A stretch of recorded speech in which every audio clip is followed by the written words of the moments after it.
go without knowing where these hostages are. It is again the responsibility of those who can reach these agreements to put some humanity at the center of this conflict and make sure that humanitarian organizations like mine can operate. What I can tell you is that our phones are all the time ringing. Our president is all the time traveling to make sure that we are given all the conditions necessary, the information, the coordinates, the information that we need to make sure that we can finally facilitate the reunification of these hostages with their families. Unfortunately, we cannot do more than what we are doing. Publicly, we have asked for the immediate release. We have asked for access behind closed doors. We're advocating with all those who have influence. So we are doing, I can reassure you, all we can to make sure that we facilitate the release of those hostages. And I think the operation of today is showing with our parts, our teams on the ground are showing that whenever there is an agreement, the ICRC teams are ready to go, committed from day one, and making sure that we bring some respite to the suffering that the Israeli society, the families, and the hostages are going through. You can rest assured that the ICRC will continue committed as from day one to facilitate the release of these hostages and to have access to them. We think of the remaining hostages, we will not forget them. We will continue to be there, knocking on doors, ringing phones to make sure that we have the access that everybody wants. But if I may, Ms. Gonzalez, I'm going to ask one more time. I don't mean, forgive me. If it was the other way around, and Israel said we're not letting anyone in to come take a look at the Palestinian prisoners, I bet you all the money I have in the bank that someone would be screaming at the ICRC, and someone at the ICRC would be screaming, how dare Israel not do that? So I don't understand how no one from the ICRC has said, how dare Hamas not tell us where they are? How dare Hamas not tell us what their medical condition is? I just don't understand that. Then I think you should follow our public communication. I would be delighted to share with you all the statements and all the social media posts that we have published calling for access to the hostages. If you see our communication from day one, we have asked for that. We are also in dialogue and in conversations with all the parties to the conflict, including Hamas. We're talking to Hamas and we are asking them, please. That's it. Please, that's the part that I think Israelis don't understand.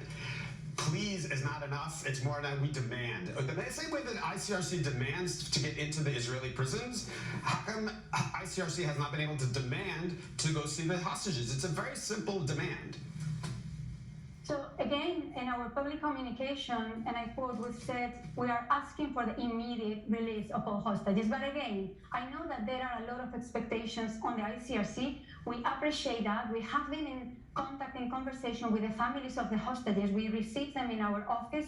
Our head of delegation met them as well. We are directly in contact with them and seeing the suffering that they are going through. We don't have the power to force anyone to give us access. I understand that. I fully understand you don't have the power to.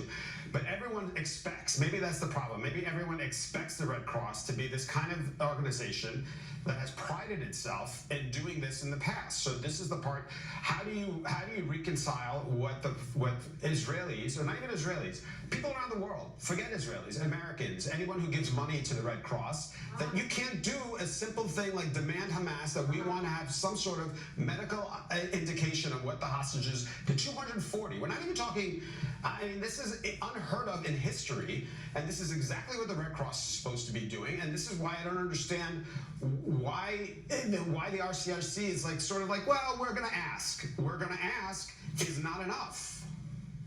Yes, in fact, there is indeed a misunderstanding on the power that we have as a humanitarian organization. Please enlighten me. We appreciate that there are a lot of expectations on us. I think I want to say we are delivering. As I'm talking to you, I'm seeing with pride the images of my colleagues, and I know each of them very well from working with them. They are right now facilitating the release of these hostages. I think this action speaks by itself, and if the ICRC is not there, nobody else surely will be able to do it. So I hope I'm sure I can find a few people, but yes, Israel, I hope that the people in Israel can see these images and can also appreciate that whenever we are given the okay, we are there and we are committed, because we are committed to help these hostages and their families. But there is a misunderstanding indeed, which is we are a humanitarian organization. We don't have guns, we don't have bombs, we don't have anything to force ourselves and impose on others the access that we want to have. It's a humanitarian organization. We can just ask.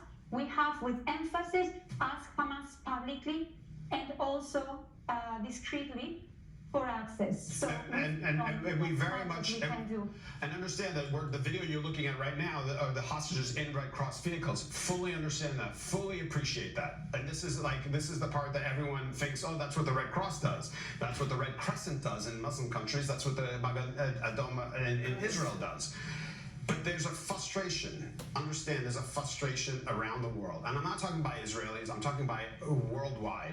There's a frustration that the ICRC has not turned to Hamas and said, hey, you're simple, all we're asking to do is to just find out if these people are alive and if they need medical help.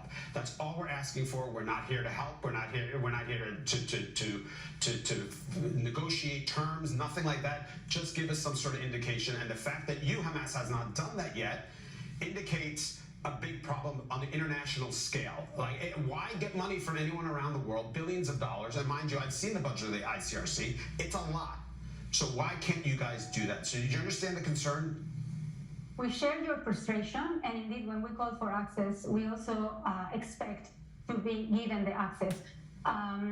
People who donate to the ICRC have seen that we deliver, and again, the images of today and the images of the coming days, and hopefully the images of days to come, will prove that the ICRC plays as a neutral intermediary role, a critical role to make sure that when the parties reach an agreement, there is someone who can go and deliver. Because we are neutral, we don't take sides, and that's the space that is needed in conflict, to make sure that there is one organization with cards who can go through the checkpoints, who can bring together the parties, who can be the convener and facilitate that these human beings, these hostages, are taken to a place that is far away in Gaza, very unsafe for our teams, and bring this to the authorities and to the families. There is one organization who can do that, and this is the ICRC, and we've been doing that for years and years. We're a 160-year organization. We have facilitated release of hostages in Nigeria, in Colombia, in Philippines, in many countries around the world, and we know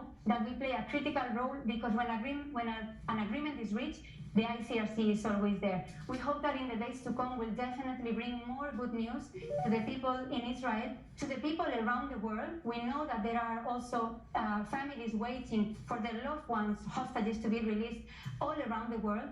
I can also tell you, we, the ICRC, have colleagues who are still abducted.